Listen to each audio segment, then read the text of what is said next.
My wife betrayed me. We tried to conceive a child for 3 months, and when we did, I took a DNA test and found out that Noah is not my son. Oh man, where do I start with my marriage? My wife Hannah and I have been together for almost 2 decades. It's hard to believe our 20th anniversary is approaching on November 5th. Looking back, I wouldn't change a thing about our life together.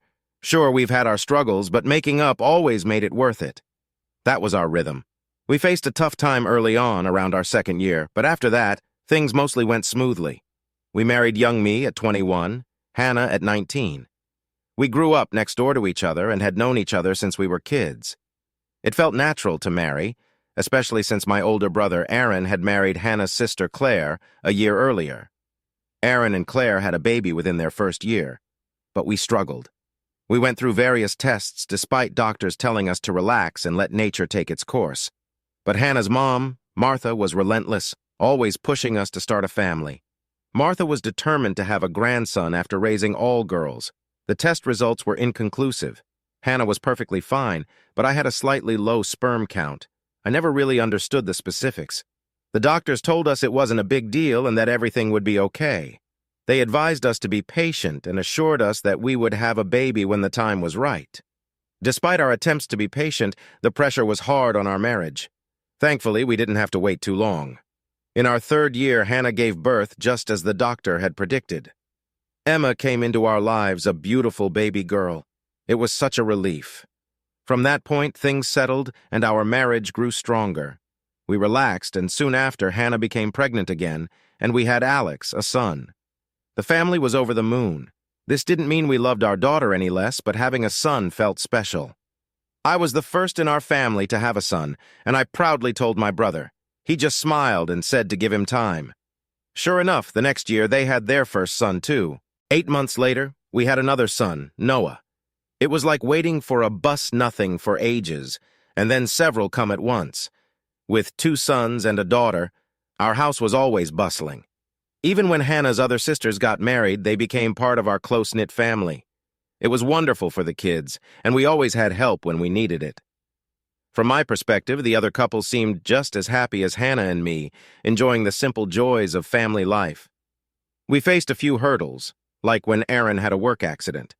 I was right there with him as they transfused my blood into him. He recovered, and I was fine too.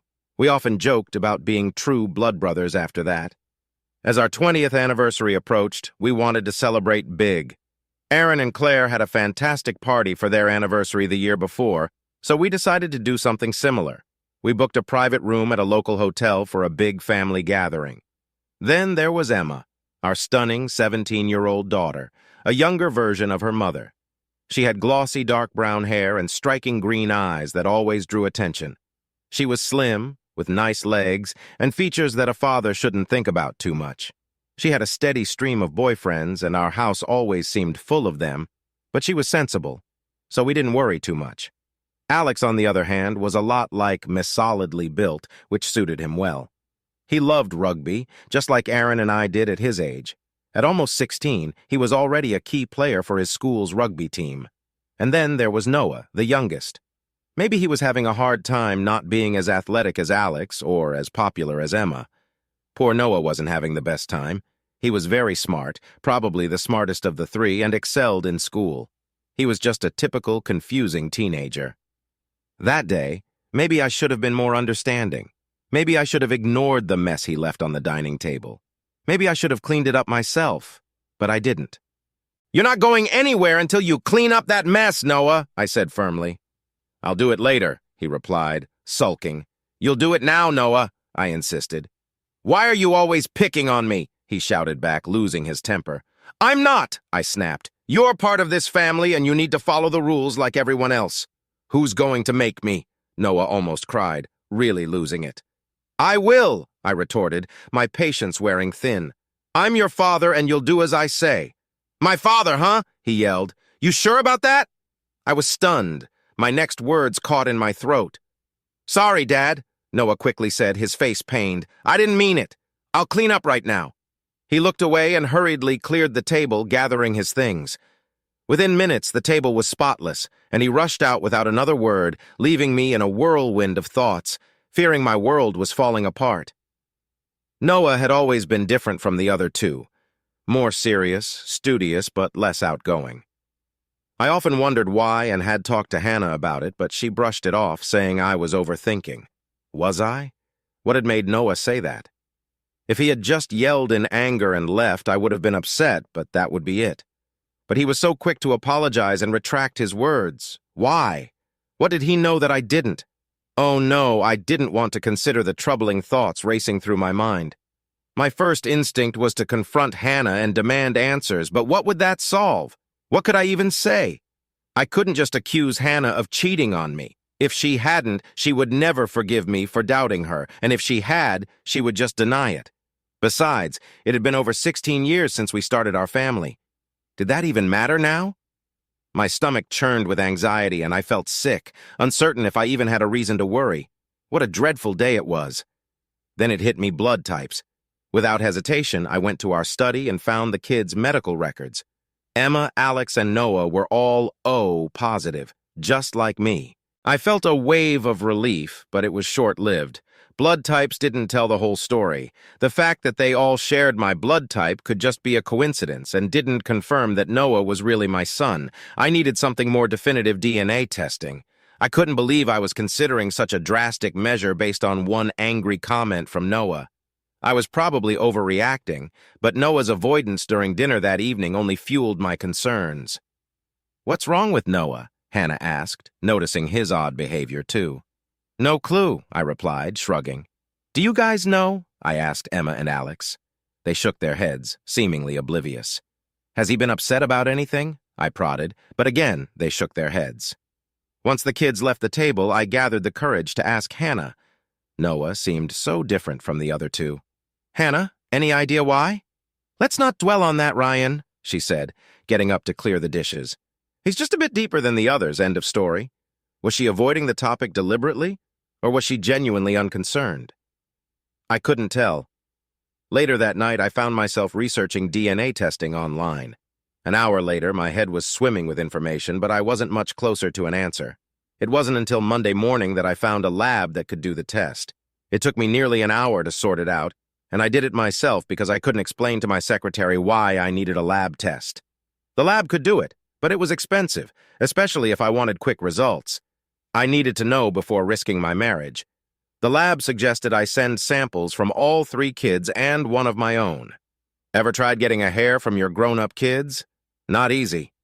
With Noah avoiding me, it was the hardest of all, but I managed it.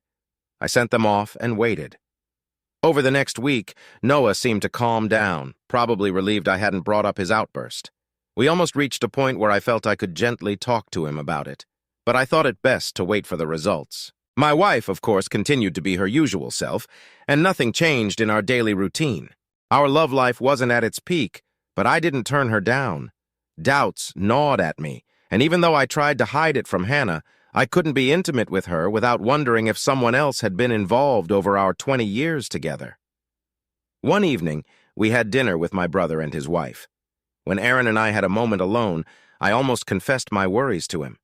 We were so alike in many ways, so if someone else fathered Noah, it couldn't have been him. Why was I even thinking this way? I decided not to burden him with my uncertainties. Deep down, I believed he would support me if the results were unfavorable. I remained composed and silent, so much so that Hannah asked a couple of times if everything was all right. I reassured her, saying I had a few things on my mind. She looked concerned briefly, but didn't push further. The results finally arrived. I had them sent to my office to avoid Hannah opening the letter before me. With trembling hands, I read it, trying to grasp its meaning. Would this piece of paper mark the end of my marriage? After reading it, it seemed Noah's results matched mine, and I felt a sense of relief, though the medical terms were like gibberish to me. The report mentioned terms like good match and close match, suggesting my worries were unfounded. Tears welled up in my eyes as I thanked my lucky stars I hadn't shared my fears with Hannah. I decided to make it up to her that evening, maybe take her out to dinner. Upon rereading the covering letter, I noticed the lab wanted me to call them to discuss the results. I figured they just wanted more money from me, but I decided to call anyway. When the phone was answered, I introduced myself. "This is Ryan Johnson. Dr. Parker asked me to call." "Hello, Mr. Johnson," he greeted me. "Have you reviewed the results we sent you?" "Yes," I replied confidently. "It seems my worries about my son Noah were unfounded." "Yes, indeed," he responded, "but it's not quite that simple, I'm afraid. There's more to discuss." My heart sank. "You mean he's not my son?" I stammered. "It's not that, Mr. Johnson," he clarified. "There is less than a 1 in a million chance that he isn't your biological child. I am certain he is your natural-born son." "So Noah is my real son?" I sighed in relief. "Yes, he is, Mr. Johnson." "Then what's the problem?" I asked, feeling uncertain. "It's the other 2 samples you sent in," the doctor said heavily. "What about them?" "The samples from your son's brother and sister," I asked, panic rising. "Well, it seems they are only half-siblings to your youngest son, Mr. Johnson," the doctor explained. "Half-siblings?" I stuttered in shock. "What does that mean?" "It means, Mr. Johnson," he continued, "that it's highly unlikely you are their biological father." The phone slipped from my hand, and the next thing I knew, I was surrounded by my worried coworkers, struggling to regain consciousness. "Give him some space," someone called out as I slowly came to, gasping for breath. "Are you all right, Ryan?" another voice asked. I nodded weakly and attempted to stand, but they helped me back into my chair. They chatted among themselves about work and the office temperature, but all I could think about was the bombshell I had just received. Thankfully, someone arranged for me to be driven home and urged me to take the rest of the day off. When I got home, I was relieved to find the house empty, with Hannah at work and the kids at school. I knew what I had to do next. Dreading the call, I picked up the phone with trembling fingers and dialed the lab's number again. Soon I was speaking with the doctor, apologizing for the abrupt end to our previous conversation. "No worries, Mr. Johnson," he said kindly. "Our postal service can be tricky." I assured him I understood, and he patiently reviewed the test results with me again. "Noah is definitely your son," he confirmed, "but Emma and Alex are unlikely to be your biological children." "But the results showed good or close matches," I pleaded. "Could there be a mistake?" "If we had only 1 sample, we might request another for verification," he explained, "but with 2 samples, the likelihood is nearly certain. While Emma and Alex are full siblings, it's improbable that you're their father. But you said the matches were close," I insisted, grasping at straws. "What does that mean? Do you have a twin or a brother, Mr. Johnson?" the doctor asked cautiously. "Or perhaps another close relative?" "My brother!" I exclaimed, a surge of realization hitting me. "What does my brother have to do with this?" "You'll have to come to your own conclusions, Mr. Johnson," the doctor's voice continued. But I had already stopped listening. My world was falling apart. What was I supposed to do now? End my marriage? Confront my brother? Should I keep this secret and live a lie?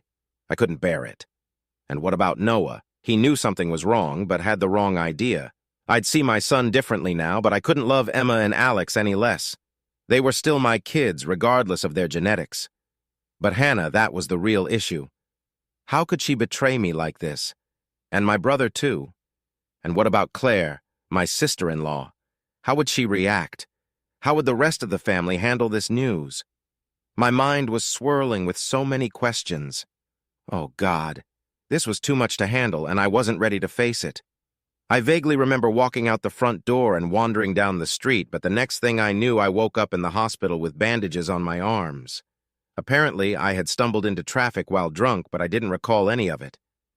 "Ryan, are you all right?" I turned painfully towards the voice and saw Hannah standing there. "Not really, not yet," I replied.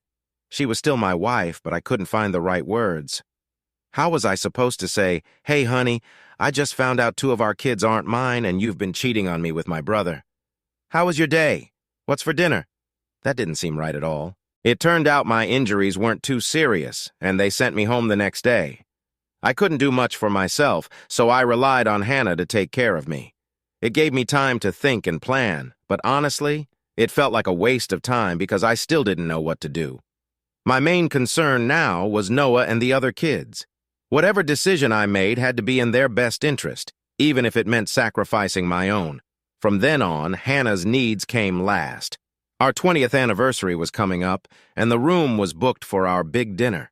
I had to figure things out by then.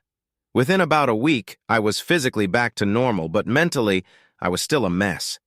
Everything seemed to go back to routine while I pondered my next move. But Noah was different. He seemed on edge, ready to act out. "You should talk to him, Ryan," Hannah suggested one evening. "I don't know what's bothering him. He doesn't seem to want to talk to me anymore." "I'll have a chat with him," I promised. "Any idea what's going on with him?" she asked. "I've got a few ideas," I said curtly. "Want to talk about them, Ryan?" she asked. "Not really," I replied, taking her by surprise. The chance to talk to Noah came the next day when I found him alone in his room. He couldn't avoid me this time. "Want to talk about what's bothering you, son?" I asked gently. He shook his head, clearly not wanting to open up. "Is it about the other day, Noah?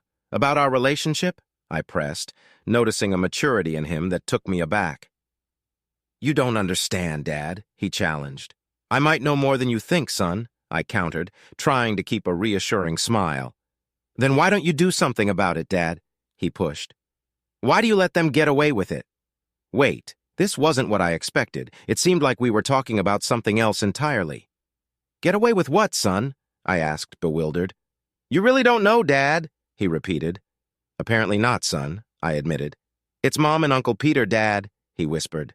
"When you're at work once a month or so, it's so embarrassing." "Uncle Peter," I muttered. Peter wasn't Hannah's brother. He was married to another one of Hannah's sisters. "Oh, that," I mumbled, unable to think of anything else to say. "They've been doing it for years, Dad," Noah informed me solemnly. "Emma thinks I'm Peter's son, not yours." With that, he broke down in tears, and I wrapped my arms around him to comfort him. It had been so long since I held him, and I was surprised by how strong he had become. "I can guarantee you, Noah," I assured him, holding him close, "you are my son in every way, not Peter's." "How do you know, Dad?" he sobbed. "How can you be sure?" "I'm sure, son," I told him confidently. "Believe me, I'm sure." We talked for a while longer without revealing too much, but enough to reassure him. I managed to convince Noah that he was truly my son, and it felt like a huge burden had been lifted from his shoulders. But I hadn't yet touched on the fact that my brother might be the father of Emma and Alex. The illusion of my perfect family was shattered. Both Emma and Alex were aware of their mother's affair with their uncle, but they chose to ignore it, unsure of how to handle the situation. It was an unbearable position for them to be in. Peter was the youngest of Hannah's sister's husbands, and undeniably the most attractive. While Hannah had her own allure, Peter's presence added a complicated dynamic to my already strained marriage. A few days later, I took all 3 kids out for lunch and faced the hardest task of my life. I disclosed everything I had discovered. I spent the day in a state of anxiety, fearing their reactions. Surprisingly, they handled the news relatively well. Emma shed some tears, and Alex sat silently, head in his hands, clearly upset. Despite the initial shock, they all expressed a desire to confront their mother immediately. I convinced them to wait, explaining that I needed to sort out a few things first. They all pledged their love and loyalty to me and were ready to cut ties with Hannah. I managed to calm them, reminding them that despite her mistakes, she had always been a caring mother. I spoke about her more kindly than I felt, especially after hearing what the kids had to say. According to them, Hannah had been involved with her brother-in-law Peter for a while. However, it was likely not long enough for him to be Noah's father. The claim of a once-a-month rendezvous might have been an exaggeration, but none of us were sure. One thing was clear: the kids felt a sense of relief sharing their burden. We all shed tears that evening, including Alex. I was consumed with a desire for revenge, but I needed a way to seek it without hurting my children.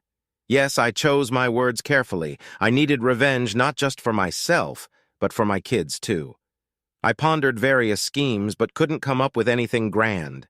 A direct confrontation seemed inevitable. Fortunately, there was an upcoming event where I could do just that, the 10th of December. Our family had gathered, as families do. With my parents gone, Aaron and I were among the older generation. That night, 39 of us sat down for a celebratory dinner, mostly Hannah's family and some mutual friends. The food was probably good, but to me it tasted like cardboard. Then came the speeches. Here we go, I thought. Was this the end or just the beginning? I was sweating, trying to calm my nerves. What I had to do wouldn't be easy, but it had to be done. "Welcome, everyone." I began with small talk before steering the conversation towards celebrating 20 years of marriage with Hannah. But there were some very personal things I needed to share. Laughter filled the room with a few jokes about our love life. Hannah blushed, thinking it was all in good fun. They had no idea what was coming. As the laughter died down, Emma stood up abruptly, followed by Alex and Noah. Without a word, they walked out, leaving the whole table bewildered. "Come back here, all three of you!" Hannah exclaimed, jumping up. "Don't be disrespectful to your father." Only Alex glanced back at her with a sad shake of his head before joining his siblings outside. "Ryan, do something," Hannah pleaded, desperate for me to intervene. "Tell them to come back right now. It's all right, dear," I responded firmly. "They already know what I'm going to say, and since it concerns them, maybe it's best they're not here." Hannah looked shocked at my response, first surprised by my defiance, then worried as she tried to understand my motives. "Sit down, Hannah," I commanded, my tone leaving no room for argument. "As I was saying," I continued, scanning the faces around me, "I've had 20 years of what I thought was a perfect marriage until a few weeks ago." I paused, feeling the tension in the air. Some looked puzzled, others still wore smiles, expecting a joke, but many seemed concerned. "Imagine my shock," I continued, "to discover that Emma, my beloved daughter, is not biologically mine." Hannah couldn't hold back her sobs, her hands covering her face. "Would you like to tell everyone who Emma's real father is, Hannah?" I asked. But she remained silent, her crying the only sound. "Fine, then," I pressed on. "Does anyone else want to confess who's been with my wife behind my back?" No one spoke, and I stood there, my gaze sharp and accusing, scanning the stunned faces of family and friends. As terrible as it sounds, there was a strange satisfaction in exposing those who had deceived me. They had no idea how much I had uncovered. I couldn't resist giving my brother Aaron a stern look, and he visibly squirmed under my gaze, knowing he had been caught. "No one's going to confess?" I challenged. "Do I have to reveal the truth, then?" To my surprise, Claire stood up abruptly. "It's not what you think, Ryan," she exclaimed, distressed. "It wasn't an affair. We just had relations a few times to help Hannah get pregnant." The whole family wanted a boy, especially my mother, and it seemed doubtful that I could father a child. If someone had dropped a feather at that moment, it would have knocked me over. Claire knew. She knew about her husband, my brother, fathering my children. Looking around the table, I saw it divided into two camps. Some were shocked, while others seemed unsurprised, friends who were unaware and family members who mostly seemed to be in the loop. As I stood there trying to collect myself, friends began to excuse themselves one by one, leaving around 17 or 18 of us, all relatives. "Why don't you go play over there?" suggested Olivia, another of Hannah's sisters. And gradually, the younger children were sent away. Even the teenagers were encouraged to leave, but they seemed glued to the scene, unwilling to miss the drama. "Well, you all seem to know what's going on, don't you?" I exclaimed, looking around the room. "You're all aware of this mess, except maybe the kids here." A couple of husbands appeared confused, but nobody denied it. "Look, Ryan," my brother attempted to explain, "it's not what you think, I swear." He seemed poised to say more, but my expression of pure anger silenced him instantly. "So you all knew that Aaron slept with my wife and fathered Emma, huh?" I demanded of the table. Nobody admitted it outright, but again, nobody denied it. "I swear it was just 3 times, Ryan," Claire defended herself, her voice rising. "Whose ridiculous idea was this anyway?" I shouted angrily, my frustration growing. Once again, nobody dared to speak, but too many eyes shifted toward Martha, my mother-in-law. "I should have known," I muttered, acknowledging her role. "Thanks a lot, Mom," I said to her with a heavy heart. "Your desperation for a son has shattered my marriage." "No," Hannah finally intervened, her voice trembling. "Please, Ryan, don't say that. I can't imagine life without you. Can't you find it in your heart to forgive one mistake?" "One mistake?" I echoed incredulously. "Just one mistake?" "Yes, honey," Hannah pleaded tearfully. "It was only that one time." It seems so foolish now, but back then, Mom's plan made sense. "And what about Alex?" I pressed her, my tone firm. "He's yours, of course, Ryan," she assured me. "Wrong," I corrected her sternly.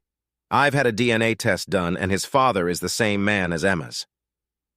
The atmosphere in the room shifted instantly. "What are you saying, Ryan?" Claire exclaimed in shock. "You heard me, Claire," I confirmed, not backing down. "If my dear brother there is Emma's father, then he's also Alex's father." Silence hung heavily in the air as this revelation sank in. "You scoundrel!" Claire snapped at her husband, her voice trembling with anger. "You promised me this wouldn't happen, and then you went off and slept with that woman again." "I'm so sorry," Aaron muttered, avoiding eye contact, clearly regretting his actions. "And you traitor!" Claire yelled at Hannah, her voice seething with anger. "I agreed to let you have my husband just that one time, and then you continued sleeping with him."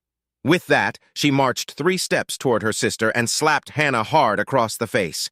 "You deceitful hag!" she spat, striking Hannah repeatedly until someone intervened and pulled her away. Tears streamed down Claire's face as she was restrained. "Are you satisfied, Mom?" I demanded, glaring at Martha, but she remained expressionless. "So who else has been betraying me?" I challenged the room, locking eyes with Peter, who sat across from me. "You scoundrel!" Olivia screamed beside me, shocking me with her outburst. "It's true what they said. You did sleep with her that night at the party." Confusion filled the air as Olivia turned to her husband, Daniel, who sheepishly admitted to the accusation. "And you, my dear sister?" Olivia turned her fury toward Hannah. "Have you slept with all your brother-in-laws, you shameless woman?" "Well, she certainly had her way with Peter over there," I interjected, a sense of satisfaction creeping in. Peter's feeble attempts to deny the accusations only fueled the chaos, leading to Olivia delivering a swift blow to his nose. "Don't bother coming home tonight," she yelled at him. "In fact, don't ever come back." Isabella unleashed her fury on Aaron. "I'm divorcing you, and I never want to lay eyes on you again." The 3 upset sisters linked arms and headed for the door. "You're no sister of ours," they yelled back at Hannah as they stormed out. "Feeling pleased now, Martha?" I confronted my mother-in-law, but she remained stoic, staring straight ahead as Hannah continued to cry into her arms. Finally, my father-in-law, Mark, spoke up. "I'm sorry, Ryan," he began, his voice heavy with regret. "If only I had known." He trailed off, unable to find the right words, but he was the only one who made any attempt at an apology. Then my brother Aaron approached me, his hand outstretched, a look of profound shame on his face. "Ryan," he stammered. "Ryan, what can I say?" "Nothing, you scoundrel," I retorted, my words lacking real force. I swung at him, catching him on the chin with little strength, yet the timing was perfect, and he stumbled backward, tripping over a chair and landing sprawled on the floor, making no effort to rise. That seemed to mark the end of the festivities as the atmosphere soured, draining the fun out of the evening. Hannah didn't return home that night, and after grabbing a few things, she never came back. The kids were adamant about not speaking to her for a while. Despite my own feelings of hatred towards her, I had to prioritize the well-being of the kids. Eventually, they softened and allowed her back into their lives, but things were never the same. I remained dad while she became more like a distant figure. The family was torn apart. 2 of the sisters who left that night filed for divorce, leaving only Olivia to stick with Aaron.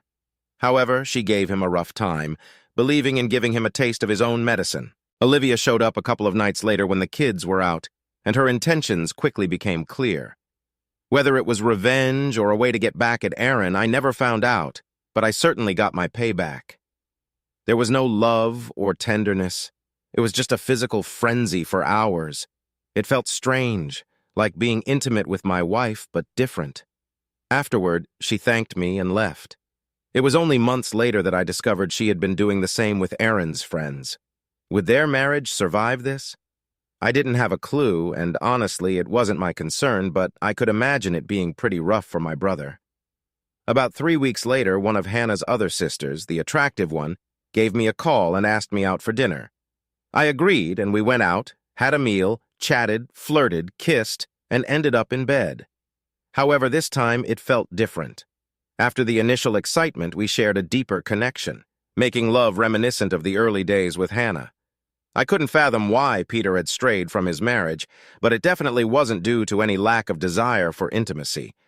Perhaps the sweetest twist was when Martha's long-suffering husband, Mark, had enough of her meddling. He bought a 40-foot yacht and spent the rest of his days sailing around Europe. It was quite convenient for me and the kids. We often joined him for sailing trips, exploring places like the south of France, Malta, and the Canary Islands, creating cherished memories. Emma crossed paths with a young Spaniard while sailing and eventually tied the knot with him. He hailed from a family that owned one of Europe's largest boat marinas, which turned out to be quite advantageous. As for the boys, they're taking their time and not rushing into marriage too soon, perhaps learning from their father's experience. They've got plenty of time ahead of them. As for me, I don't have much contact with Hannah, but the kids keep me updated. Apparently, she's taking life one day at a time and often inquires about me. I just nod in response. Oh, and as for my own love life, I'm considering giving marriage another shot, but this time I'm looking inward. There's a mutual affection between us, but we're both a bit cautious. Time will tell. I want to be certain that I'm not getting married, partly out of spite toward Hannah. Although I must admit the thought of her reaction if I did tie the knot again brings a smile to my face.